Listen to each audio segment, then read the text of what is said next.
First of all, Harriet, your thoughts on this election? Are we anywhere near a Democrat resolution?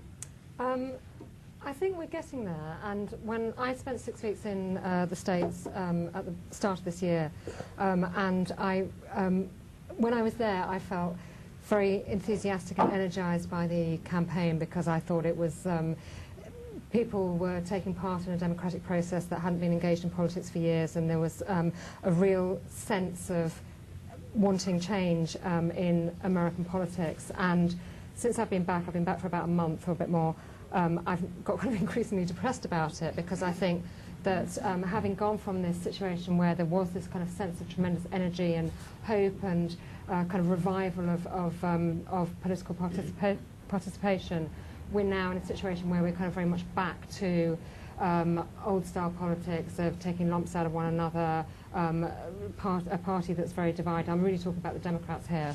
A party that's very divided, that's damaging itself, that you can't see any easy, comfortable outcome that the party will be at ease with. So I think, you know, I'll stick my neck out. I think in the end Hillary will win the nomination, although she may then go on to lose the election. But I mean, obviously, you know, I've been kind of wrong on everything so far in this election. Well, just let me pause you there. And before I go to Gavin, let's go to Bill. Bill, that's true. We all started off with the thrill of seeing the engagement of people who had never participated before. Has that begun to fade, or are still people who have never participating right now? There is still a huge burst of turnout. We saw it in Mississippi just on Tuesday when there was a record turnout there, particularly of African American voters. There's still a lot of enthusiasm, a huge desire for change, and the voters find this very exciting. You know, one of the things we often get criticized for in the political analysis business, all journalists do in the United States, is, quote, covering the campaign as if it were a horse race. Well, let me tell you something. It's a horse race.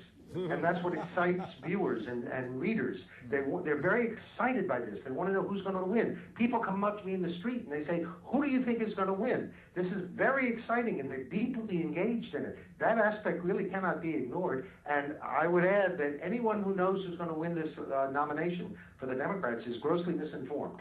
Because the fact is, nobody knows anything. It could turn out Hillary, it could turn out Obama. They could end up together on the ticket in either order. No one knows. What about the other point that Harriet raised, which is that real damage is now going to be done to the Democrat Party? Do you detect damage in your polling? Do you detect the two candidates beginning to lose shine for people for whom they once had shine? Only beginning, and that's because it's becoming more embittered, the fight between Barack Obama and Hillary Clinton. So far, when we poll Democrats, they always say they like them both. And still, most Democrats say they'd be happy if either one were nominated. But we are beginning to detect some ill will. Some harsh words are being passed between the two of them. We're seeing some Democrats who say they could never vote for Hillary Clinton. And I must say that's more on the Obama side, because the Obama supporters are the ones new to politics. They are not typical hardcore partisan voters. And a lot of them see Hillary Clinton as the Democratic establishment.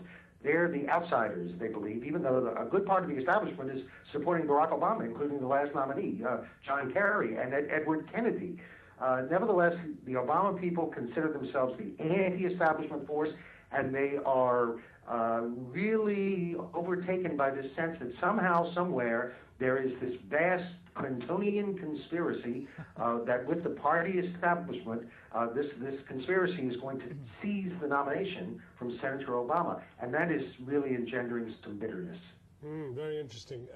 Gavin, let's have a bit of colour from what it's like actually to be. I, unlike you, have not actually been physically in the same room as Obama, but I have been perhaps once too often in the same room as Hillary Clinton.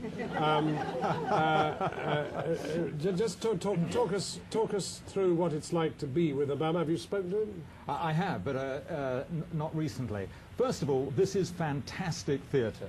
I mean, I agree, this is a horse race and people love it. And on a Sunday morning, bitterly cold, I was in Wilmington, Delaware, at about 8 o'clock in the morning, and there were queues stretching around the block, 20,000 people waiting to hear Barack Obama. Now, imagine in this country, Sunday morning, how many people would turn up for a politician? I mean, if you could get 20, I'd be surprised. And the great thing that Barack Obama has done is drawn in people who don't normally go to rallies. I met lots and lots of people who are pretty alienated from politics. They enjoy turning up there, and he is, although Harriet says she's heard him on a bad day, he is a fantastically inspirational speaker. When I heard him that day and I was standing quite close to him, I almost forgot that I was there as a journalist. And then you suddenly think, oh, I've got to be skeptical about all of this.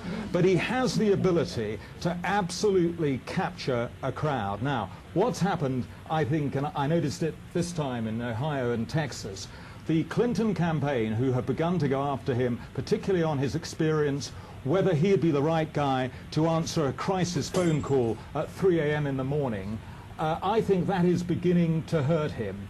And I think what he set out to do was to say, I'm going to end the culture wars. I want to change the nature of the debate in America. I don't want to, play politics as it's normally played. Now, the trap which the Clintons are, if you like, laying for him is, look, we'll get down and dirty, and in a sense, he will be tempted to fight back.